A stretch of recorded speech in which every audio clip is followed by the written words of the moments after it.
To start an ActiveAlert trial for your agency, go to active911.com and select Start Trial at the top of the page.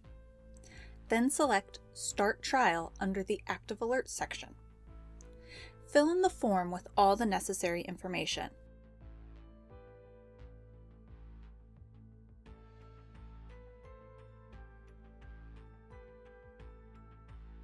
Then click the Start Trial button at the bottom of the screen.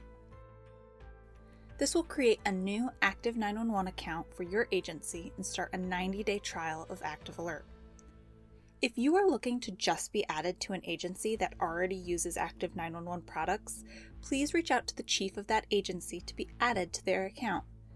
This form will not add you to an existing agency. Once you've submitted the form, you should receive an email that will contain login instructions. Follow these instructions to log into your account at active911.com.